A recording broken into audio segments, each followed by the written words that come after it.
Hello and welcome back to another episode of Uncovering Truths. Ladies and gentlemen, I am super excited to be here because today I am sitting down next to greatness. Oh my god.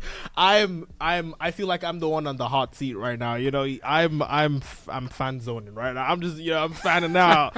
Ladies and gentlemen, with me in the studio this morning or this afternoon, I have Zoe, the author of What They Don't Tell You.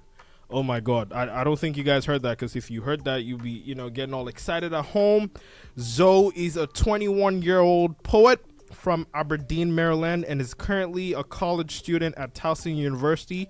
He is studying psychology and family science in hopes of providing mental health services to adolescents, young adults, and athletes. Ladies and gentlemen, I present to you the one and only Zoe. What's going on, everyone? What's going on? Thank you so much. Thank you so much for being here with me Thank you for having today. me, I'm man. super excited. Me too. It's gonna be a movie. Oh yeah.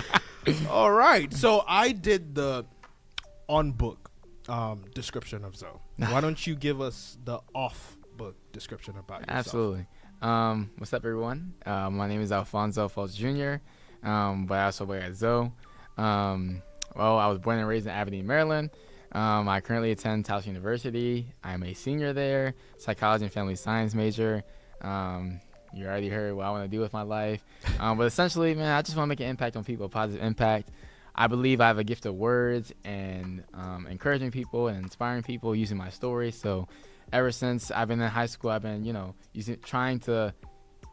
but also trying to use my gifts to benefit and impact people in any way that I can. So that's me. That's me. Wow. Wow. Love it already. And you at 21 years old have written a whole book full of amazing poems, which we're going to be going into. There are some that really stood out to me, and we're going to be talking about them today.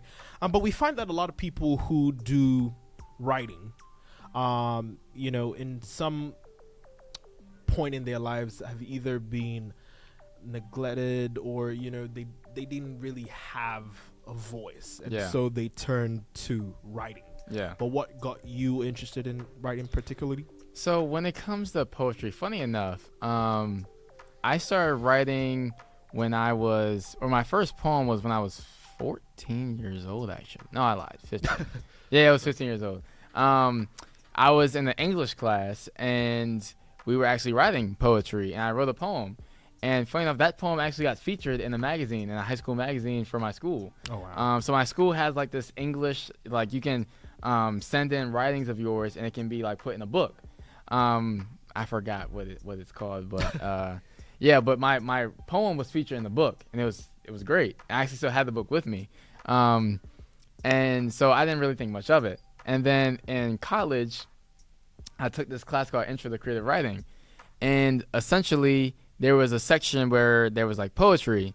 And I thought it was cool. So, I wrote some poems. I really, really liked it. Again, didn't really think much of it. Right. And then one day, I was in my feelings, actually last summer, not this past summer, but the past summer. I was in my feelings.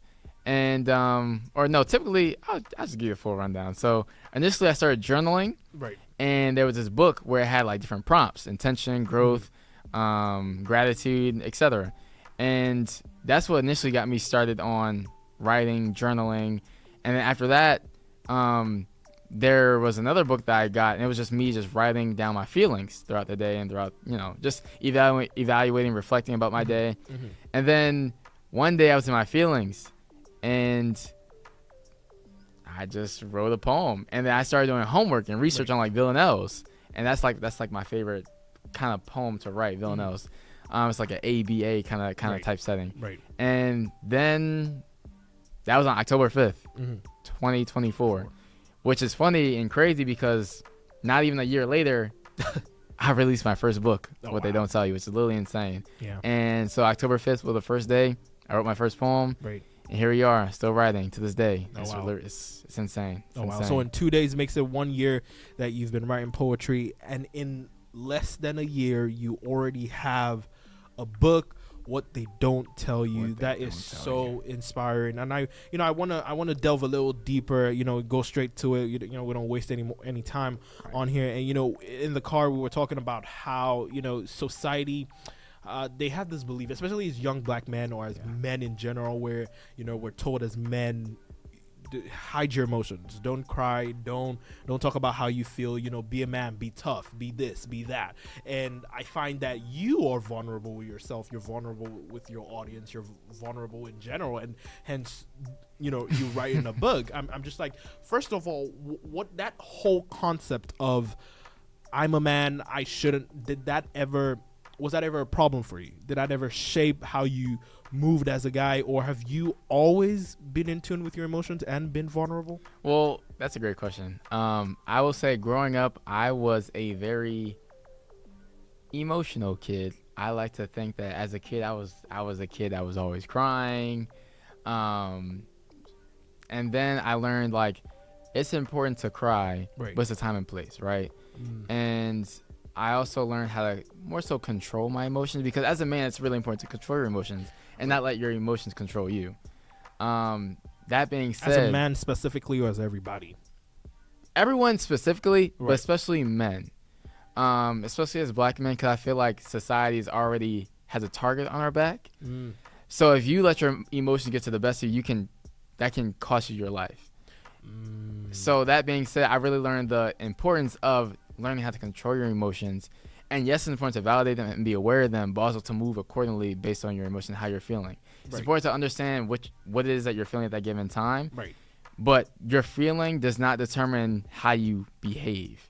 So it's important to be mindful on how you're feeling, but don't let what you're feeling dictate how you behave. Right. Because in some instances, that feeling that you're, like, for example, if you're upset or angry, you don't want to act out at work, and that costs you your job. Right. You just have to be mindful. There's a time and place. And yes, it's important to validate your own feelings, but don't sometimes that's why it's important to control your feelings too, to not let that decision right there impact or cost you your life. Right. And then, so I would say in college is where I really learned how to be in tune with my emotions.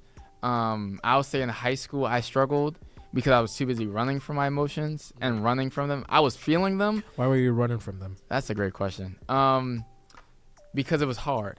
Right. I think when it comes to embracing what it is that you're feeling, it's not hard to describe what you're or sometimes it can be hard to describe what you're feeling. Right. But I think at times it's easy to just run away from it or act like it doesn't exist.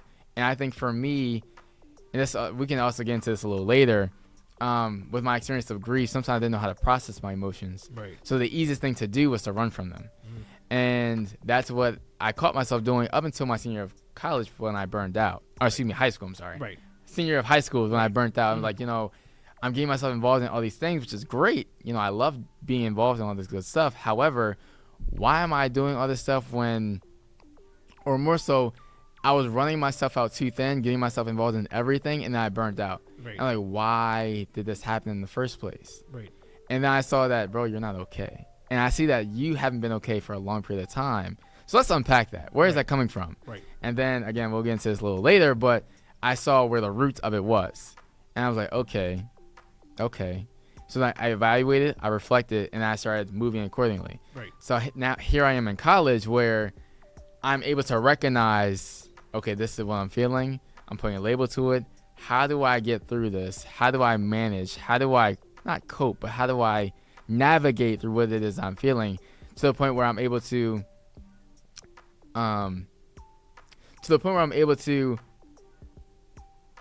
be okay with what I'm feeling and then moving accordingly. Like, it's okay to not be okay, but it's not okay to stay that way, essentially.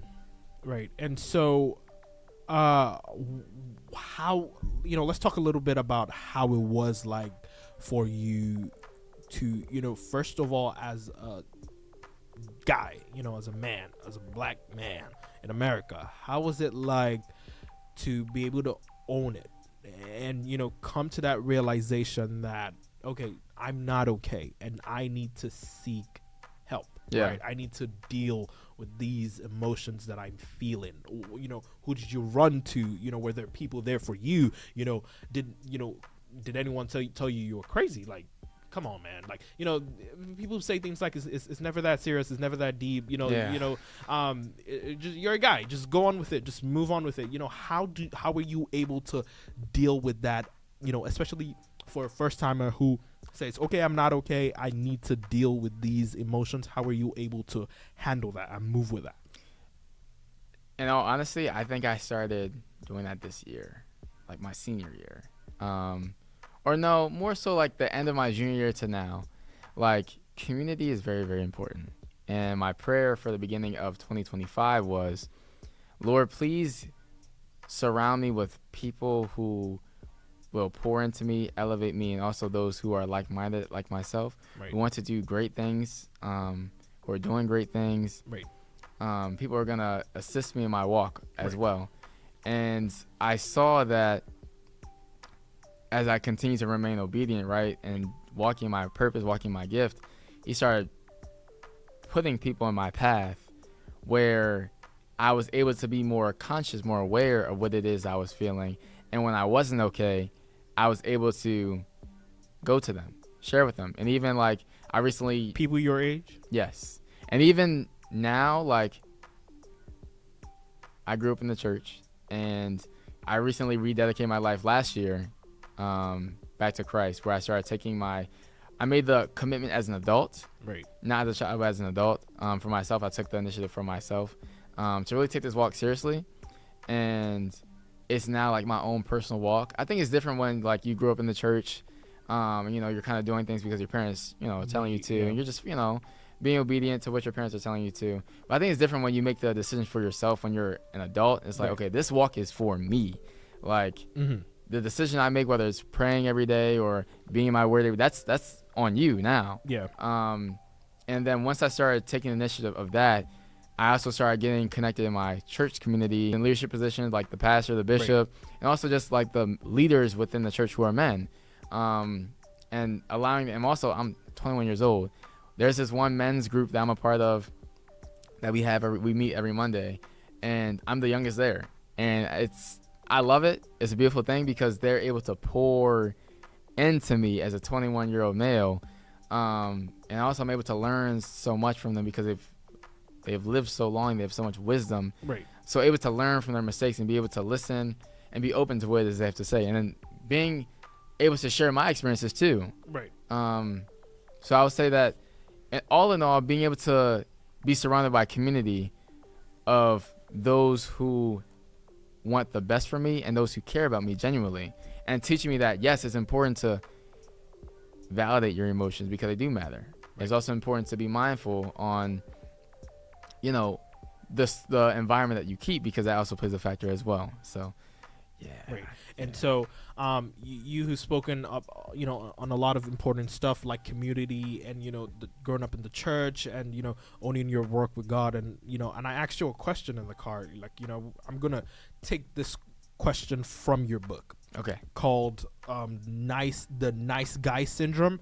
On page 9, where you talk about how ladies or women in this generation say they want the good guy but end up going for the guy who treats them poorly, who ignores them, who doesn't show them as much love and as much affection. I'm like, how has that affected you being a vulnerable person, dealing with these ladies? Because trust me, like, no offense, the women do confuse me a lot of times, because it's like they're saying one thing, it's like they want in another thing. And so I'm like, how do you deal with that? Do you ever get women tell you that you're too emotional or too vulnerable, or how do you deal with that, especially again being a guy, a black man in America and dating, and when you're being told that you have to be the strong suit in the relationship, you wear the pants, you have to be the shoulder to cry on, not the other way around. How do you deal with that? How are you able to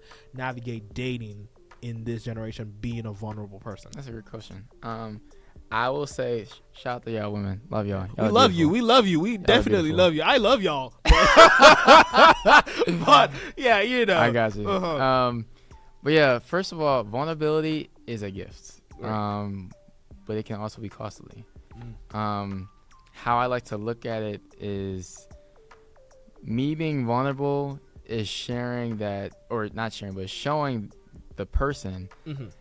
that I not only care about you, but I also trust you. And I think, especially as men, it's really important. Like men, at least the men that I can't speak for all men, Right. but at least the people who the conversations I've had with other men, they don't really trust people Right. easily, and sometimes it can be very hard for men to be vulnerable.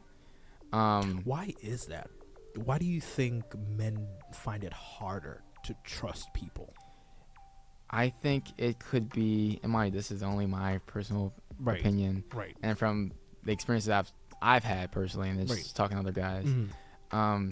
I think because one, they've either been hurt before, or they haven't seen what true vulnerability looks like in their household. Right.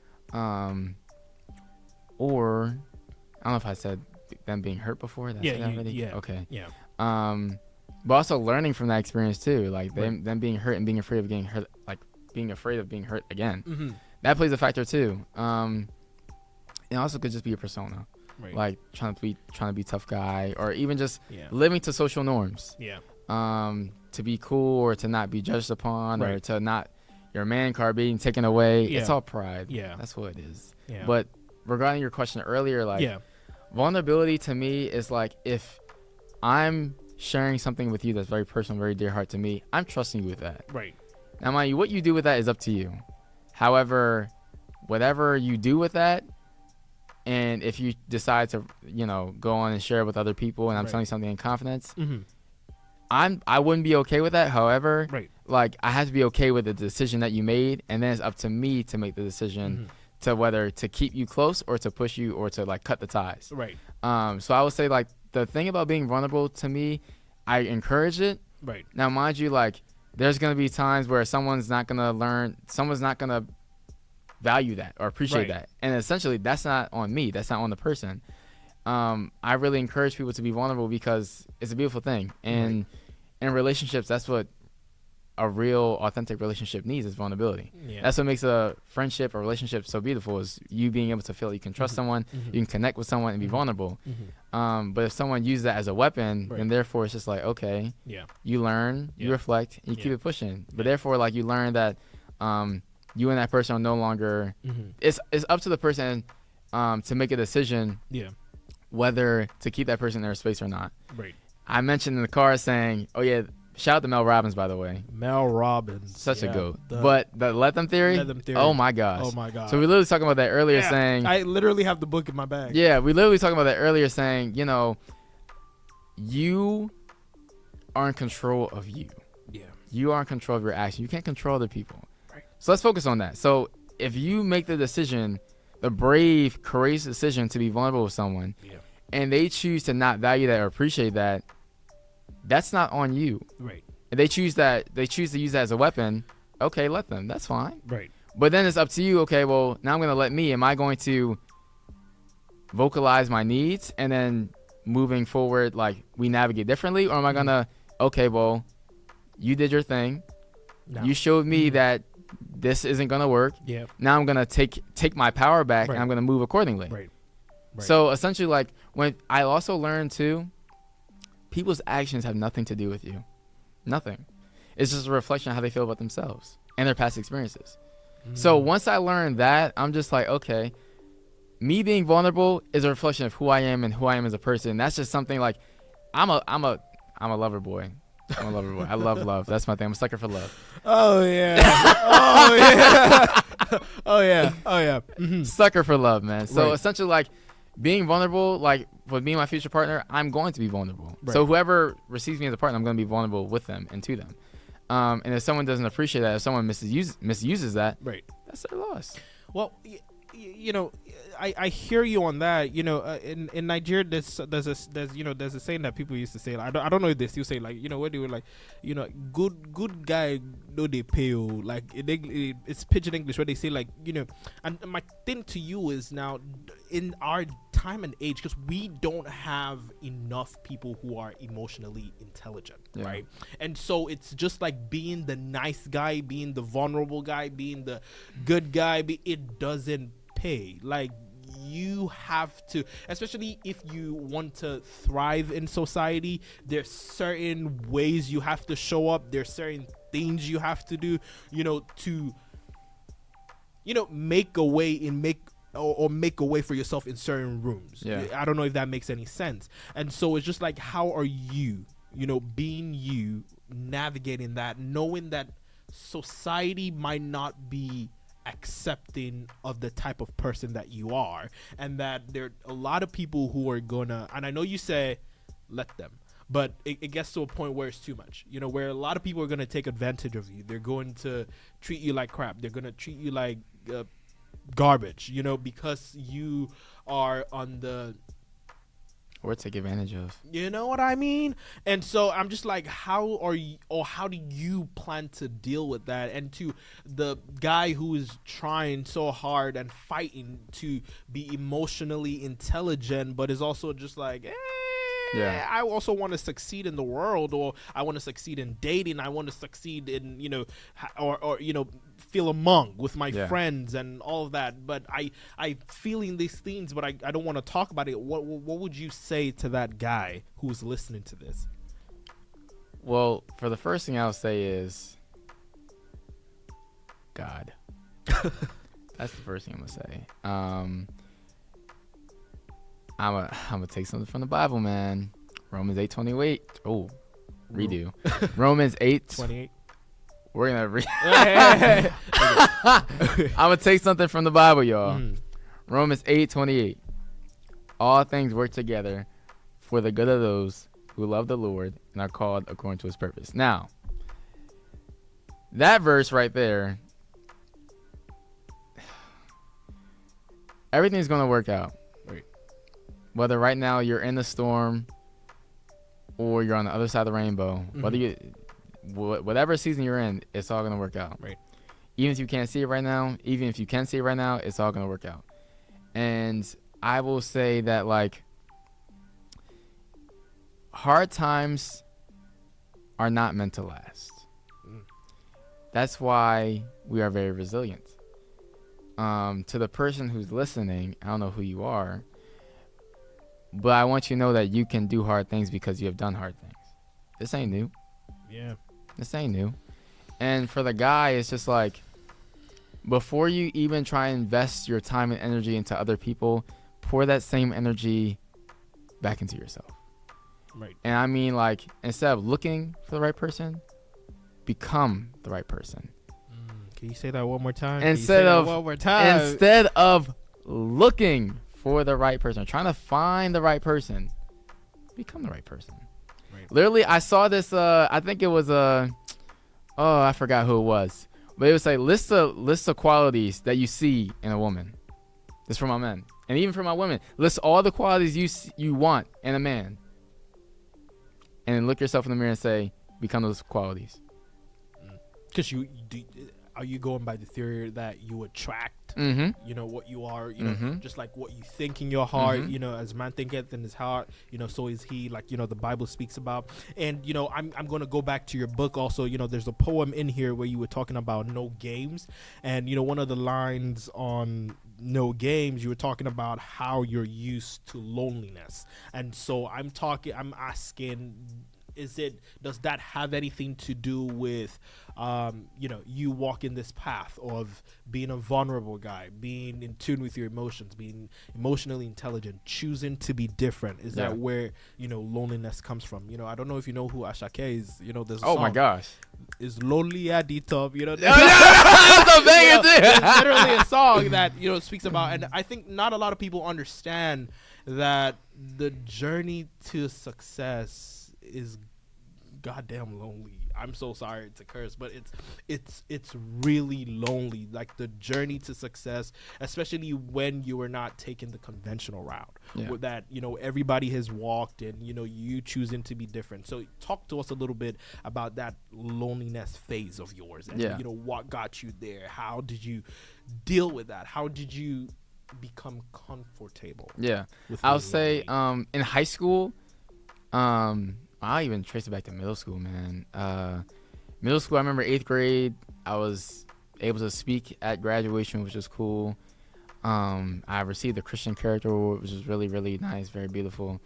And then I went to a school that was 45 an hour away from where I live. Right. And mind you, I only knew one person or 1 to 2 people at my high school, at my soon-to-be high school. And then when I graduated 4 years later, I was able to list my entire class by name, first and last. Oh wow. That was over 200 students. Yeah, Mind you, that could be me. But mind you, like some people went to public school, maybe like, oh, that's not a lot of people. Yeah. It's 200 That's a lot of people. first and last. I think it was like 225, something like that. Yeah, that's a lot of people because I'm so terrible with names. I see you.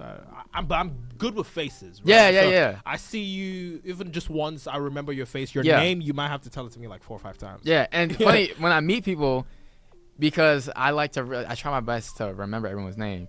So when I meet people, I'm like, "Hey, what's your name?" And they tell me, I said, "I'm not gonna lie, I'm gonna forget the first 2 or 3 times, Right. but then the 4th time, When I see you, I got you. I got you. Yeah, Like, I got told him you. that. Yeah. Right. But to answer your question though, like high school, I was an actor. I was in theater. I was in an a cappella group. Right. I was an athlete. I was an actor. I'm not gonna say academic weapon, but I did well in school. I was, Right. in honors classes. Right. I got along with everyone. Mhm. I like to think I had the gift of getting along with people of different backgrounds, different cultures, whatever the case may be. And with that, I didn't feel like I had a set friend group. I didn't feel like I had my set group of people. Like I feel like in middle school I had that, and in a sense in high school I still did. But mind you, I'm going to school with people who live in Anne Arundel, Baltimore City, I don't want to say Baltimore County, but like Howard County, Right. Catonsville, like.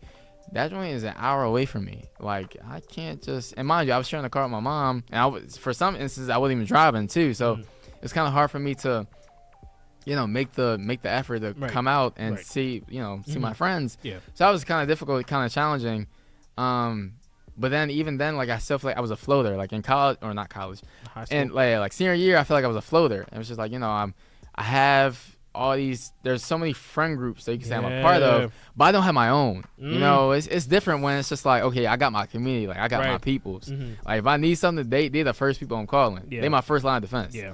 So I feel like that was kind of hard. Yeah. And honestly, in college, in the beginning, it was like that too. As I mentioned earlier, saying my prayer this year was, God, man, like please Tell me give me my own. give me Yeah. community, Yeah. like that I can consider like, oh yeah, these my people, like we Yep. locked. Oh And yeah. I'm so grateful. Shout out to them. Shout out to the starting 5. Y'all know who y'all are. Right. But like, I was very grateful and blessed to be given so many people, intentional people, like people who are like, oh yeah, I'm in your corner. Like we locked in for life. Like you ain't getting rid of Yeah. me. And that's a blessing because It especially when you see yourself elevating. And the thing is like, you want to have like-minded people. And Right. I would say the people that are surrounding me are doing exactly, I would say in a different way, but they're elevating just like I am. Yeah. So we're both motivating and keeping each other accountable, which is Yeah. a very beautiful thing. So yes, it may be lonely right now, but I promise you it will not always be like that. And not to mention, again, I want to mention God too, because even though I was by myself, I felt like I was alone. I was never really alone. Right. And for those who may feel alone and by yourself, the Lord is with you, man. Right. He's with you. He is omnipresent. He's with you every single day. Right. You just have to call on the name and ask for him. Call Right. on his name. He'll be there for you. Amen to that. Yeah. So Right. yeah, it's a beautiful thing. And I know one of the things that you just touched on right now, and it's relate so much to it, is about like, when you are such a jovial person and such an outgoing person, and you realize that you talk to this person, you talk to this person, you talk to this person, you talk to everybody. It's such a blessing and Yeah. a curse at the same time, because you talk to all these people and then you realize at your lowest point that sure, I am friends with all these people, but I'm not friends with all these people. Like, I know of all these people. We know each other. We're chill outside. We party together. But when I'm at my lowest, I cannot call on these people. I cannot, talk to these people about things that I'm going through. And I don't even know, particularly for me, if that is just, a problem with me not being vulnerable. Yeah. Like me not being able to. I find it so hard to ask for help. Like, I love to do shit on my own. Like, I'm gonna get it done on my own, and I'm learning now. That's good, man. To ask for help where it's needed. But again, with Mel Robbins and the let them theory, because at the back of my mind, I'm wondering, if I ask you for help, that's me giving you the upper hand to someday.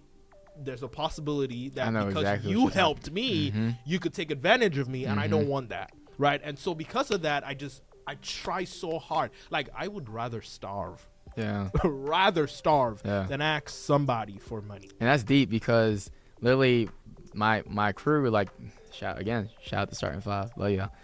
But we've talked about that. We've had conversations about that, saying, like, this is, like, probably the most healthy relationship we feel like we've ever been, at least when it comes to, like, men, at least our age. Right. Because, mind you, like, the not asking for help, it's a pride thing.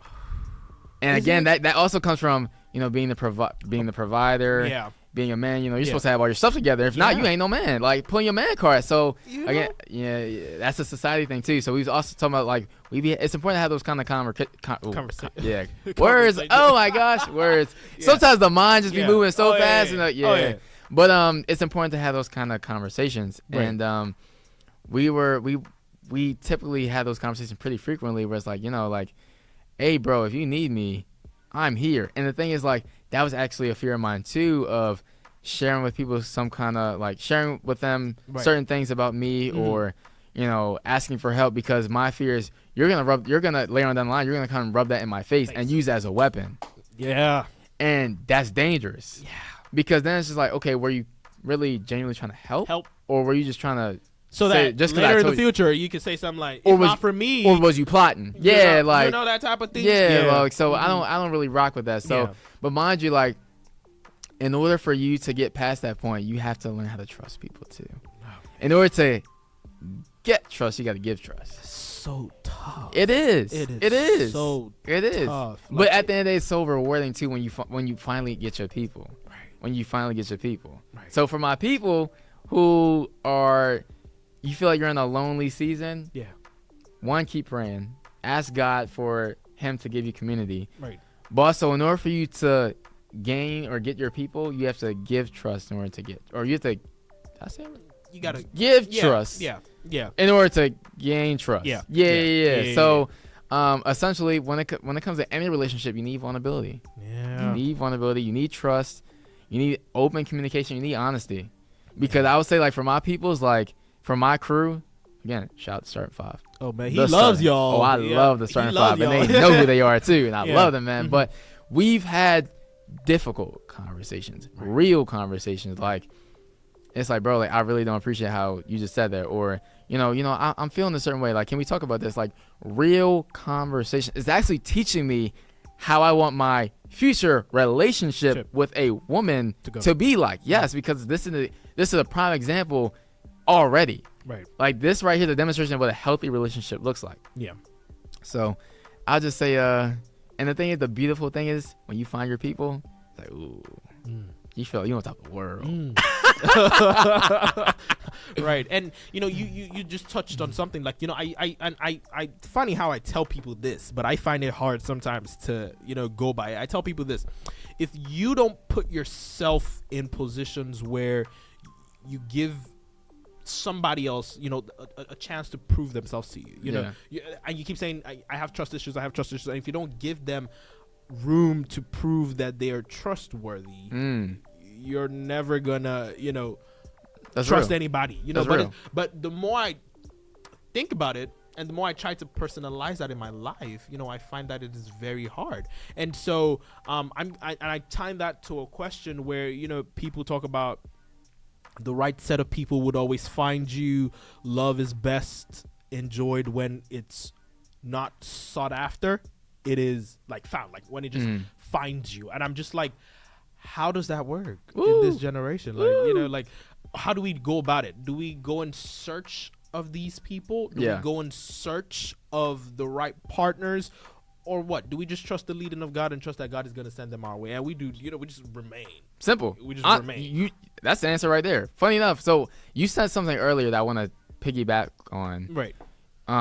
You said something about like friends, acquaintances, and I think once you realize the difference between friends, acquaintances, honestly, just those two, friends, acquaintances. Once you really recognize, okay, yeah, you really my friend, or nah, we just be seeing each other, like we don't really have that deep connection. We just only because of face. Yeah, we just cool. We just cool. We just cool. Like no bad blood. Yeah. I think once you really, I don't want to say put a label. When you understand people's role in your life, you're able to maneuver or navigate differently, or act accordingly. Right. Now, regarding the thing you just said, so funny enough, how I met my starting five. Like, I love y'all, man. And you, I love talking about them too. I met them. How I met them was all random. I found them. You're the connection between the group. So interesting enough, we met each other through different ways, you could say. Right. I met one of them at an event last fall, and then I met another guy. All guys. Oh wow. All guys. That's some bromance right there. Oh, it's heavy too, and I love it. Like, oh wow. Oh yeah. Nothing can get better than this. And I met another guy because he was friends with someone who went to a high school close to mine. Right. So they knew each other, and then I met him through her, and she's really good people. So when I saw that they knew each other, I said, "Oh yeah, that's getting it." Yeah. And then I met another guy because I seen like he's doing big stuff on campus. I'm like, I've seen you in passing. He a year younger than me, and I was like, I've seen you do stuff. Yeah. I said, I know you. I was tabling for an event, or I was tabling for a club that I was in, and I just stopped and I said, I know you, and that's how we hit. And then after that, it was another guy I met. Where did I meet him at? Who am I referencing? Oh, I've known him since freshman year. Right. I've known bro since freshman year, but we were never really like tight until like my senior year.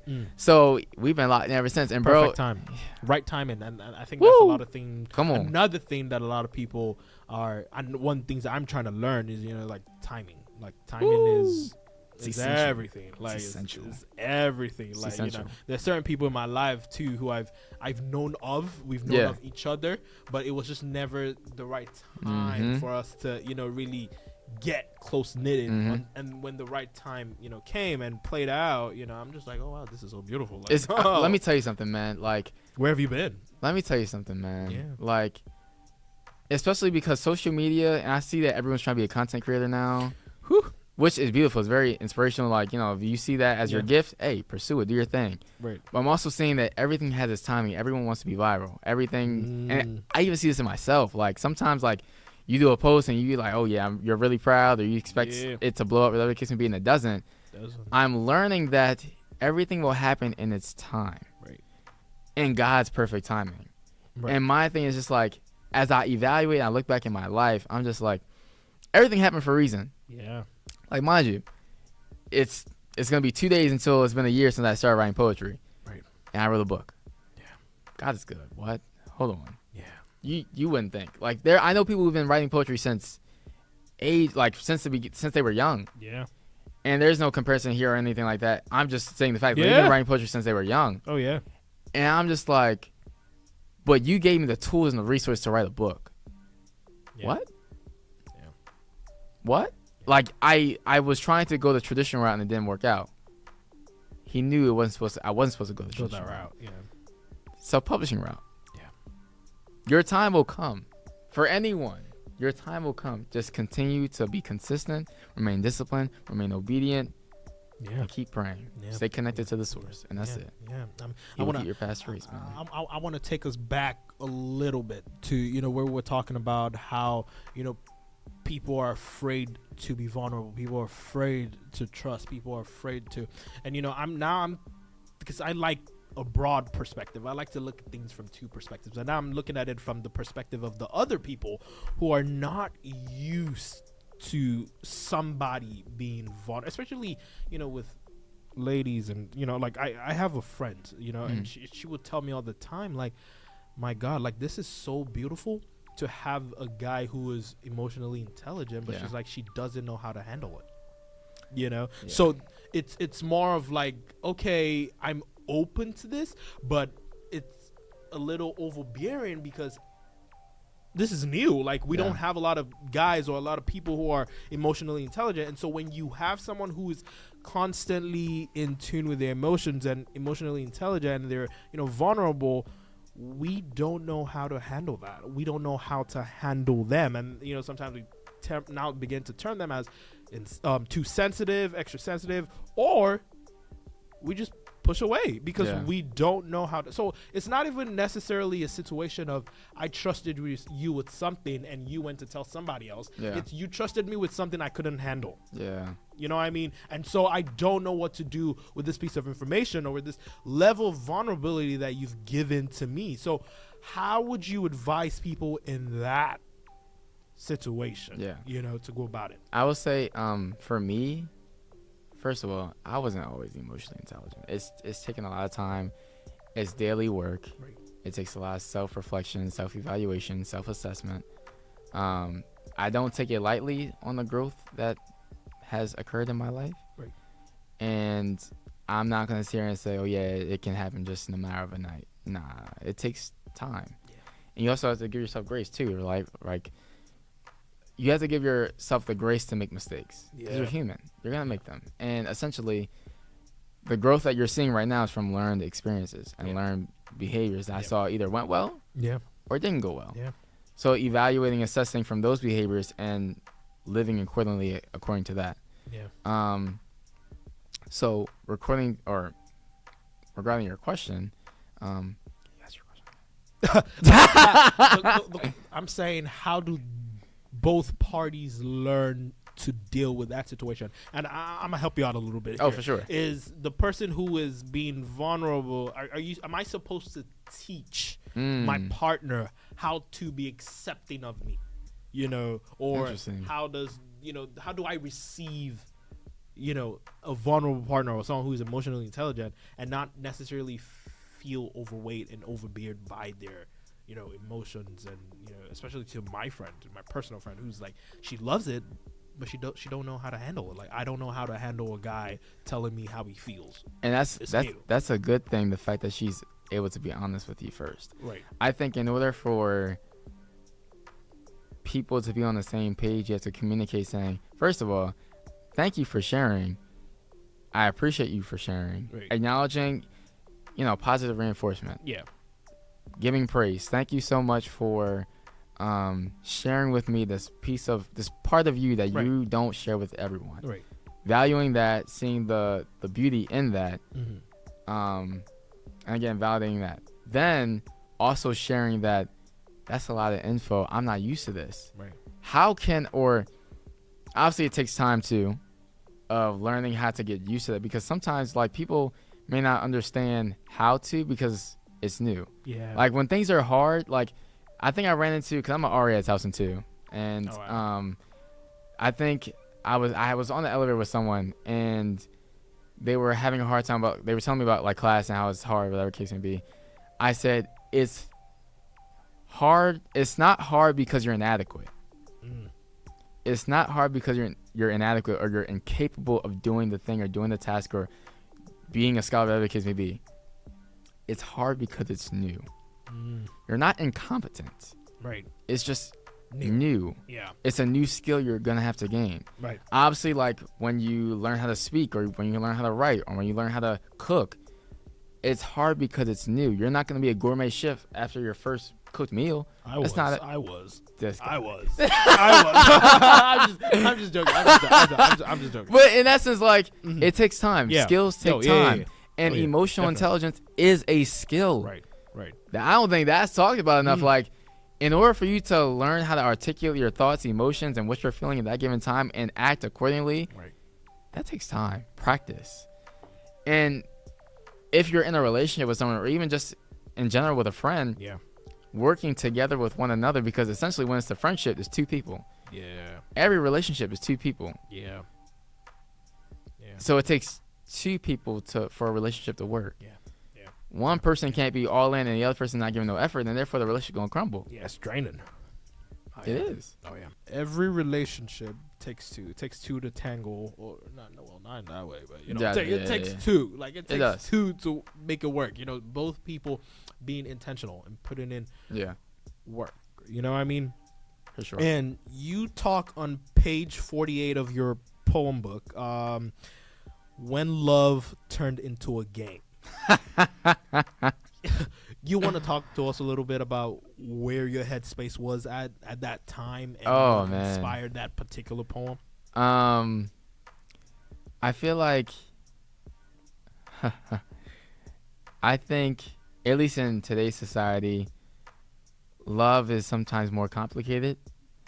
And I think It's not sometimes. It's a lot of times. It's a lot of times more complicated. Yeah. I think love is, in essence, what the title's about. Love turned into a game.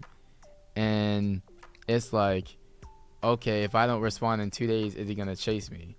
Or sometimes vice versa. If I don't respond in 2 days, is she going to chase me? Yeah. Everything's all a mind game. So wait, I'm so sorry to cut you short. You see that thing? I had to take the glasses I off. had to take my glasses for this, But I feel like to like expand on that. Like I feel like there are too many rules. Yeah, that's it. People have come up with, like the don't text back rule, the 3-month rule, the wait 90 days rule, the don't. The one that phases me the most? What? Is where they say, don't show them that you care. You care. Oh my god. Oh bro. man, I'm just like, especially if guys who are vulnerable. What you mean? Like, what do you mean? Like they be saying, don't show them that you care. I'm just like, make it make sense to me. So I care about somebody, and the way for me to get that person that I care about is to show them I don't care about. That's them. like neglecting your. That's like neglecting yourself. I'm like, who made? Sometimes I really wonder, how did these things become a norm? Like, who made these rules that govern like relationships and love and all of those? Like, who are you to like make it make sense to me? And like, funny enough, it make sense. I think that's a generation thing. I think that's our generation, to be honest with you, because at least my parents are Gen X, so it wasn't really. I mean, mind you, technology wasn't big back then, right? But like it was more so like just I'm feeling you, I'm feeling you. Yeah. Nowadays, that's so complicated. Like it's so complicated. So back to the question on what really inspired Love Is a Game. Well, I think I was just having some conversation with some friends, and they were just sharing with me some times that they were having, like some of their experience. And mind you, like growing up, I was fortunate enough to have conversation with a lot of people. People felt close or felt like they can share with me some things that were going on in their lives. And sometimes when I write, I not only am I like writing about my own experiences, but also like the experiences of other people. Yeah. So like when that poem in particular, I was just thinking about like how love can sometimes be, or I say sometimes, a lot of times. Right. Love can sometimes be complicated because people treat it like a game, and I feel like instead of treating the person like a person, they're treating them like a character. Yeah. And it's just like, yo, that's a person like with real feelings and real emotions. Like, hello. Yeah. So that's what inspired that poem right there. Yeah. And you touched on something. You said something about a lot of people, or people generally being able to talk to you, and I feel like that's another one of the blessings, or one of the, I won't say it's a blessing and a curse at the same time. Where people trust you enough to be able to share a lot of things with you, and you become a place, like a safe space for people. Again, that could be a lot overbearing for you as a person, where you have a lot of people talking to you. I'm just like, where do you find your own channel? Because you need your own channel. Absolutely. Where you take it out, decompress. Absolutely. How do you juggle that? So in my personal opinion, I know how we've been saying like blessing and a curse, but I don't see it as a curse. I see it as the most, it's a privilege, because people see something and they feel comfortable sharing their life experiences with me. That's a gift. I don't see it as anything else. Like, I really appreciate that because they don't have to. They don't have to. And in all honesty, like, I'm very, very grateful of that. I find it a blessing so much because, again, they don't have to, right? And I don't really find it as overbearing unless if you don't have outlets for yourself, that's when it can become overbearing. Now, mind you, like I love people. Yeah, I love you. I was telling you. Oh, I can tell. Oh yeah, I love you. I love talking to people. Right. I get energized when I see people and talking to people. Yeah. It don't matter who you are. If I have some rapport with you, oh my gosh, I'm so excited to see you. I'm even more excited to meet new people. I just think like there's so many people in the world with stories to tell and stories to share and stories to intake and just take something from their story, just incorporate in your life. You can. This world is just so beautiful. So many beautiful people. I love it. So I don't take it for granted. I find it as a blessing, as a gift, and as long as the person, if you're someone who's an empath or you see yourself being someone who's always there for people, as long as you're taking care of yourself, that's a beautiful thing. And knowing when it's time to be like, hey, I know you're going through a lot, but right now I'm not in the space to talk right now. Setting those boundaries for yourself. And I had to learn that too. And sometimes, when you really care about people, it can be a struggle too. Yeah. And it's just like, where does the line draw? Yeah. Are you on your final leg? Because if you're at 10%, and that's real low. Yeah. You gotta recharge. You gotta recharge. So for me, recharging is obviously poetry, gymming. I love the gym. I love fitness. That's my joint. Right. What else? Yeah. I love reading. Okay. Obviously Lethem Theory, top tier. But yeah, so those are a few of my outlets. I Do love you have listening people music. that you talk to? Oh, absolutely. At that point? Oh, absolutely. Yeah. Absolutely. Okay. Oh my gosh. Yeah. If you, again, that's part of the, shout out my starting five. Love y'all. But it's important to have community. Right. Because obviously as humans, we're not designed to live this life in isolation. Yeah. We're not designed to live this life alone. Yeah. We were designed to connect with one another. Yeah. That's why God made Eve for Adam. Yeah. So that, because he said man is not meant to be alone. Yeah. Yeah. Well, sorry to cut you short there, but I'm just, looking at it because, again, from the broader picture. Absolutely. I totally understand, like, community's good. I'm for community. I'm just like, again, you're not an island. No man is an island. God did not create you to function alone, like you said.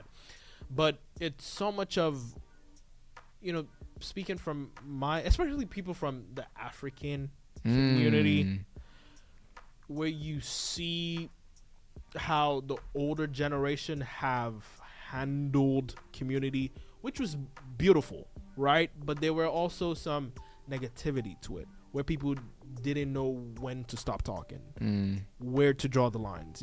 People cross your boundaries. They feel like because they have certain access to you, they can say whatever they want to say to you. And I feel like a lot of people in my generation, because of things like that, have become so individualistic, which is not good, but it's just like, how do we find the balance in community? I'm such a firm believer in it's not everything you think you say, right? It's not every opinion. There's a time and a place. There's a time and a place. It's not every opinion that you have of somebody or something that you say, right? But I feel like, especially with the African, like, again, and I don't want to say African because I've not been to everywhere in Africa, but the Nigerian community, there's that lack of boundaries where it's just like, I feel like I know you, I should be able to say whatever I want to say to you, and it's just like, okay, let's take a step back now, okay?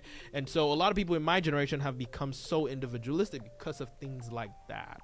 What do you say to that? So, so I can't speak for like of African descent because I don't know. I don't identify as Nigerian, so but I can say, like, I've had to set some boundaries with people, like, hey, like, that's not cool. Yeah. And then you'd be termed as disrespectful, or you're, like they say, you're growing wings, like, and stuff like that, like when you try and speak up for yourself. Yeah. And even then, like, you owe it to yourself to speak, because mind you, like, It could be family, it could be a friend, whoever the case may be. Oh my God. If someone's disrespecting you, no, regardless of who it is, I mean, obviously with respect, of course, right? Yeah. But like, respect goes both ways. Woo! Respect, respect goes both ways. Like, can you, I'm sorry. Can you say that again for the people in the back? For the people in the back, can you hear him? respect goes both ways. Like, Right. this ain't just like respect goes both ways for sure. Yeah. And if you disrespect me, now mind you, again, the Lethem theory, like, Yeah. I don't, if I can vocalize saying, yo, like, that's not cool. Yeah. I feel, obviously using I statements, saying, you know, I don't feel, or I feel disrespected, and here's why. Yeah. For future references, can we work this out, or can we better, You know. like, navigating through that? Yep.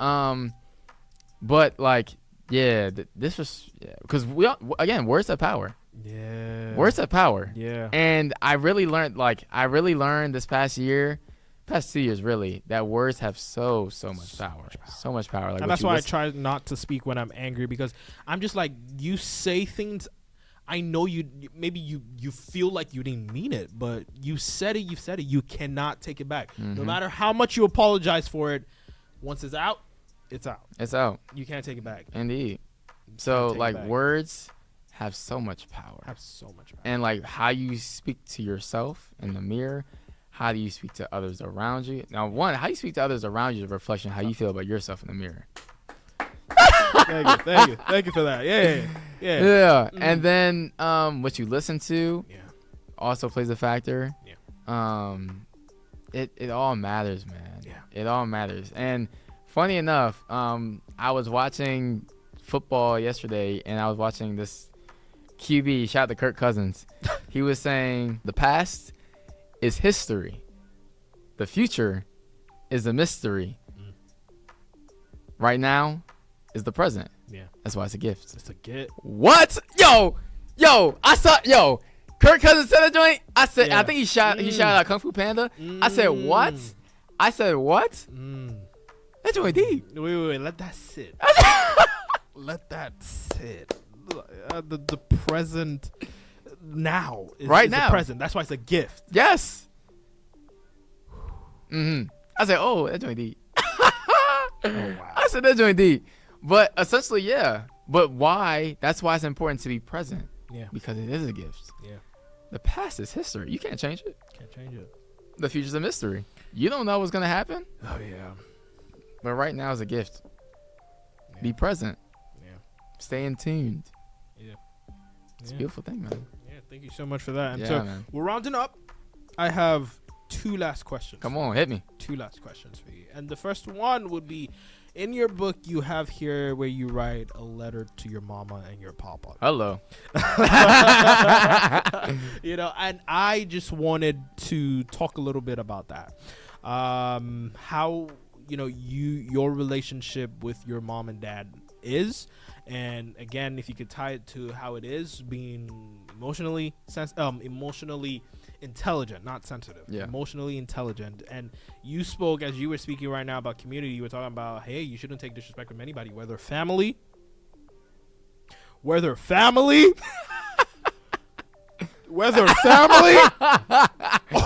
or not. You should not take disrespect from anyone, right?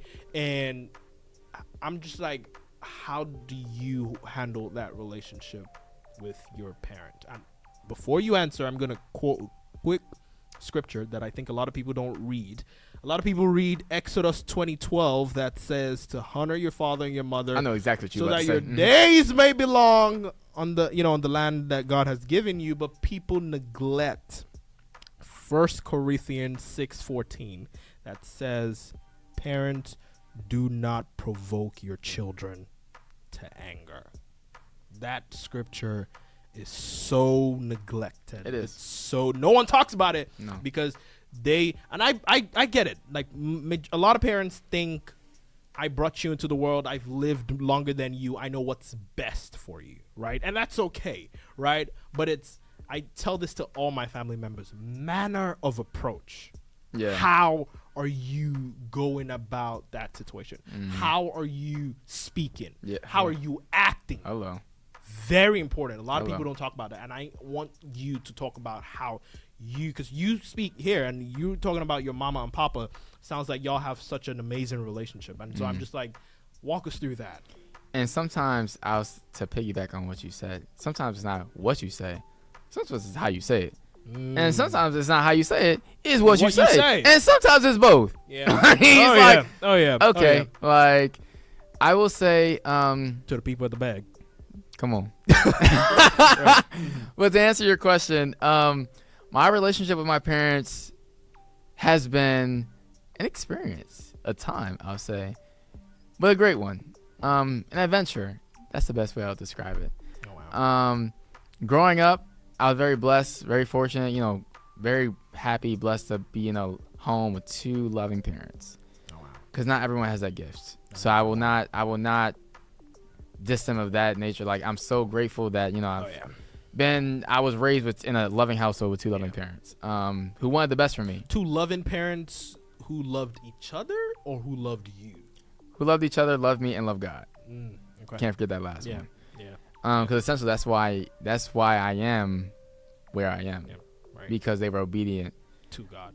Yeah, makes a difference.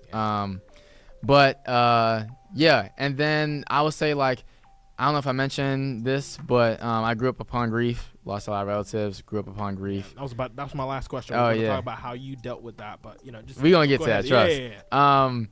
But yeah, so grew up upon grief, lost a lot of relatives. I lost some close relatives within my middle school years, which really shaped and impacted and transformed my life for the better. But I will say when those people passed on, that's when my relationship with I wouldn't say the relationship, but the entire family dynamic just changed. Right. Because obviously, like, you lose your grandmother, you lose both your grandmothers, you lose like any relative that's like close to dear to your heart. Right. It's gonna impact you. It's gonna weigh you down. Yeah. And you have traditions and all that good stuff. Like, but yeah, it plays. It does a lot. It's insane. Yeah. It's words sometimes can't even describe how interesting a dynamic can change. The family dynamic can change when people pass on. Because in my personal opinion and experience, when someone passes on, it can either bring your family closer together or draw you apart. Yeah. And I'll say my immediate family drew farther apart throughout my adolescent years. But when I went to more so my senior year and when I went to college, that's when my relationship with my immediate family got better. Right. How did you deal with the partness? I think I didn't really know what was going on. Right. I think also I was too consumed with what I was doing. Right. I was running from what it is I was experiencing at home. Yeah. And I didn't really know how to confront the feelings I was feeling. Yeah. Until when I went to college and I started like living by myself and seeing how I wanted to live my life and what I want my relationship with my parents to look like. Yeah. Now that I'm not in the house no more, so it's like, what do I want my parents' relationship to look like for both of them? Yeah. Because they're able to have a relationship with both my father and my mom. Yeah. Like for just them. Yeah. So that was really the test for me, and now I'll say like me, my family, especially with everything I have going on, which I'm very grateful. Yeah. My parents have been very supportive, and life is good.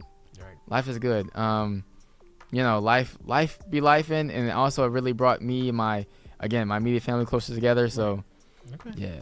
And that's such a beautiful answer because and I like how you speak, in appreciation and thankfulness and gratitude to the fact that and knowing that not everybody is opportuned to the same thing. Yeah, and I feel like a lot of people, especially in this time and age, are very less empathetic because a lot of people speak from a place of privilege. Woo! That's a word. Yeah. Ain't that a word? They speak from entitlement. Who are you? Sit down. I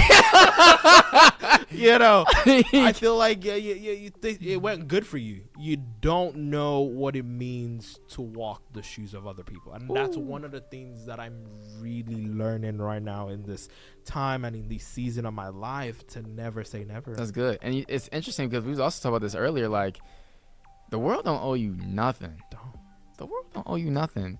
Like I'll share this story. Like I'm applying to grad school, y'all. Applying to grad school. Pray for me. I'm really excited though. It's gonna be great. You got this. Thank you, man. I appreciate it. But I'm applying to grad school. And I was talking to a friend. I was talking to a buddy, and he was saying like, bro, like you're gonna get in grad school. Like I was telling one of the grad schools I was trying to get into. He was like, bro, you're gonna get in for sure. Like no worries. no worries. Like fully guaranteed you win. Mm-hmm. I'm like, bro, like I appreciate that. I appreciate the fact that you see value in me. And you see that you think I'd be a good fit for this grad program I'm trying to get into. Yeah. However, I don't want to come with the expectation saying, oh yeah, I'm in there. Yeah. Because at the end of the day, if it doesn't happen, first of all, that's my pride speaking too. Yeah. Like, oh yeah, I'm gonna get in there. Yeah. Simple as that. Because of me. Yeah. And at the end of the day too, like if I'm gonna take this biblical, then you start to idolize your own traits, your own characteristics that aren't even yours. So again, that's where entitlement comes from and that pride comes from. And it's like, yo, like I don't want to idolize that. Oh yeah, the world owe me something because I'm doing great things in the world. Yeah. First of all, he gave me that. He gave me the gift in the first place for that to even happen. Yeah. He put these people in my life. So it's just like really just remaining to be humble in the midst of everything going on, because humility will get you far. And as long as you remember who and where you came from and who gave you those gifts, it's going to give you a lot of perspective. And mind you, again, rejection calls for redirection and also leads to God's protection too. Yeah. So like me, mind you, I don't know if I mentioned, but I tried to go the traditional route. Didn't go so well. Yeah. But imagine like I was force feeding, and it took me to a traditional route, or I ended up going the traditional route. This wouldn't be right here because it takes a year for that traditional route, like for the book to be published, if you choose to go to the traditional route. So this wouldn't even be taking place right now. Yeah. So it's just like everything, again, just to tie it all back together, everything has its timing. Yeah. And just to remember that, everything happens for a reason. Everything happens for a reason, right? And you are not breathing the program. You are not. You're not breathing the program. Yeah. You're not. You're not. Yeah, that's such a beautiful answer. And, I'm gonna tie this all back before we talk about the last thing we're gonna talk about. It's just again, like just be less prideful. Ooh, pride is a devil, man. It's gets you in trouble. And again, it's pride leading to people speaking from that place of privilege where you were given certain stuff either at birth or and you for the love of Christ, you can just not fathom what the other person is going through, and so you become judgmental. And I find that a lot of religious people tend to be very judgmental, and they don't even know. And being judgmental is even a form of pride. It stems from pride. And in closing, I wanted to touch on a very important subject. I'm aware that you lost your brother. And people talk about how you never get over the death of a family member, especially your brother, like a close family member. But you just learn to cope with it and just keep living with that. How are you dealing with grief? So I want to say something that kind of ties into this as well. So the things that you have, or the things that some people may have, or no, the things that, okay, so I'm gonna just speak for myself. The things that I have, some people may be praying for, right? And vice versa. So, that's just something I wanted to add in there, right? But regarding your question about grief, just to reiterate, how am I coping with grief? Have you grieved? Oh yes. Or are you still grieving? Is grieving is it a continuous process? Is it something you continue to do for the rest of your life, or is it a stage, a phase? I think grief comes and goes. Right. And goes in waves. Oh, okay. I think obviously when it first happened. Yeah. Oh yeah. Like, and I even tell you this, like, when I was in 8th grade, I lost my grandmother in a car accident on the same day, my graduation day. Oh. Hours before it happened. Hours before my graduation, my grandmother passed away in a car accident. And then 7 months later, that's when my brother went missing. Yeah, he went missing for 3 months. 77 days to be exact. And then they found him in the Inner Harbor on March 15th, 2019. So I lost both of them in a matter of 7 months, less than a year, which was hard and heavy. And mind you, like, I would say more so, like with my grandmother, it was like, you know, she lived a great life. She was like 60 something. She was in her 60s. Beautiful life. Very adventurous. We had traditions. You know, we would go to Atlantic City every summer, which was really great. Yeah. But my way of grieving, I really didn't grieve her as much because, like, she was a very adventurous person. You know, she wouldn't want me to be sad of, you know, her passing, whatever the case may be. She still want me to do everything I'm doing. At that point, keep persevering, keep doing what I'm doing. And mind you, I was entering into high school at that point. And then my brother, once when it was his memorial service, I think that's when like it like hit the fan. I just allowed myself to freaking grieve because I was feeling both the weight of my grandmother and my brother. Right. Yeah, because I really didn't allow myself to grieve at my grandmother. It was more so like happy, smiley, ha. But when it came to my brother's memorial service, I broke down in tears because I really felt it was like I was feeling the sadness of both. Like I feel like I lost my two best friends within less than a year, which is kind of crazy. And I was only 14, 15 years old.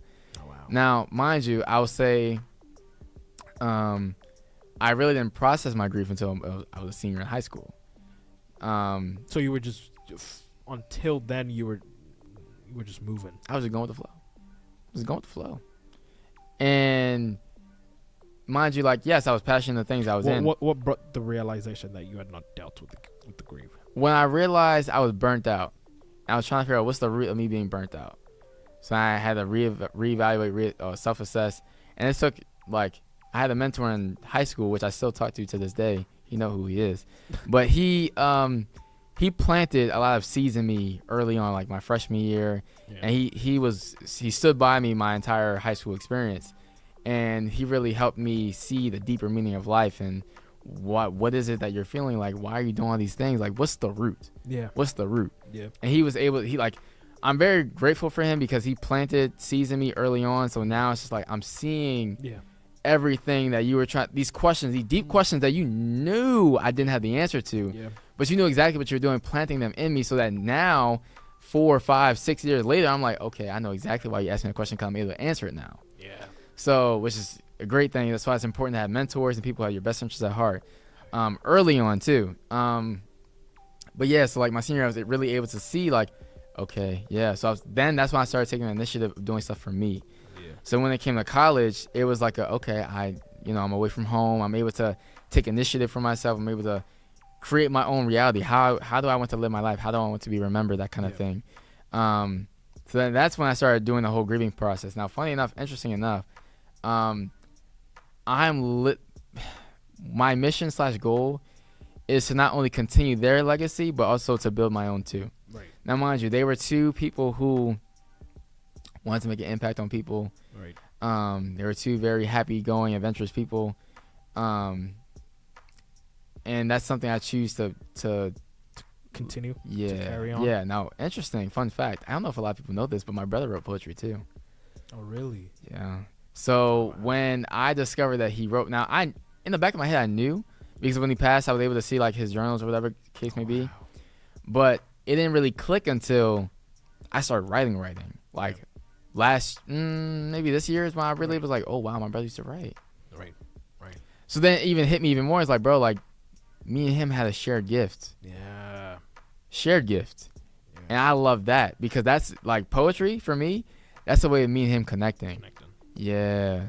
So mind you, I have my days, like obviously when it's certain times of the year I feel sad.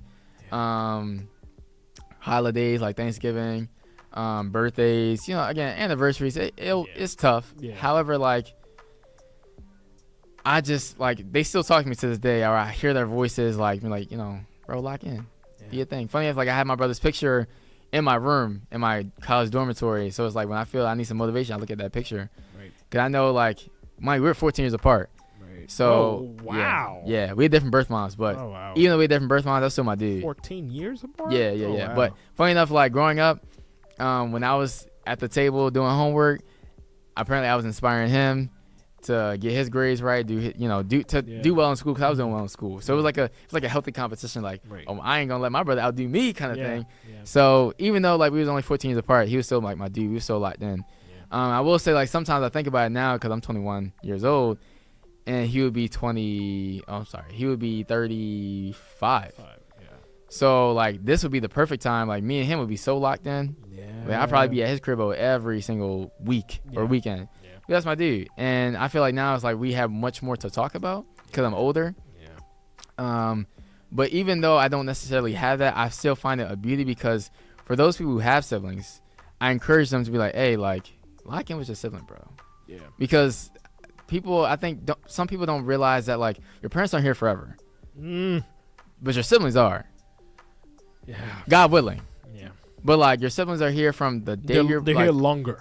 Absolutely. You have them longer. For more time. Exactly. Yeah. God willing, right? Yeah, God willing. Yeah. Yeah, but so really hone in on that relationship you have with your sibling. Right. Mind you, like it's a relationship. It's not gonna be perfect. Yeah. Y'all aren't perfect people. Yeah. And you're human. You have your needs. Yep. You know, y'all may be different, however the case may be, but it's important to build that relationship because at the end of the day, when your parents pass on, it's just gonna be y'all two, y'all three, y'all four. However many siblings y'all got, it's just gonna be y'all. Yeah. So it's important to take care of one another and really value that, and really see the value of that. Right. But yeah, so how I really cope with my grief, day by day. You know, sometimes you have your easy days, sometimes you have your hard days. Allow yourself to feel your feelings. Give yourself grace to feel your feelings, and don't be afraid to reach out too, because essentially you're not in this alone. Yeah. And even though I may have lost like family members, grief is still a feeling, still an emotion. Yeah. And yes, it may be different depending on the circumstance where the kid may be, but grief is still grief. Yeah. At one point I was in therapy. Therapy is a great tool. I really recommend it for men, especially black men. Great tool. I'm actually about to get back into therapy. I'm gonna need that. Therapy's great. I really recommend it. Yeah. It also really gave me a space to unleash, to really breathe, man, because I feel like I can't speak for anyone else. But I have the tendency to carry the weight of the world on my shoulders. Right. I don't have to. Yeah. I know it's not my responsibility to. But someone who cares a lot about people, I care a lot about myself, I care a lot about people, I care a lot about just the world in general. Yeah. I carry a lot of the weight on my shoulders. And with that, it'd be tiresome. Yeah. It'd be tiresome. It'd be real tiresome. So just give yourself grace. Give yourself some space and allow yourself to feel your feelings. Essentially, take care of yourself because self-love is the best kind of love, essentially. So, love yourself. Say that again. Love yourself. Self-love is what? The best kind of love. Come on. Yeah. Thank you so much, ladies and gentlemen, for watching today's episode. It's your boy here, Victor, and I'm super excited. I'm thankful. I'm super grateful. I'm super thankful, Zoe, for doing this. I've learned a lot. I've learned a lot, and in this short period of time, connected with you a lot. Thank you so much, brother. Thanks for having me, boss. Appreciate you. Yes, sir. Please don't forget to hit the subscribe button and the like button. Follow me. Buy the book, ladies and gentlemen. And I would be buying 2 copies of this book for anybody in the comment section who wants a copy of this book. The first 2 people to comment in this book, in the comment section, I want this book, I would be getting the book for you. Yes, I'll reach out and talk about how we can get the book across to you. It's a great read. Thank you, ladies and gentlemen. Thank you so much, y'all. I'm signing out. Peace.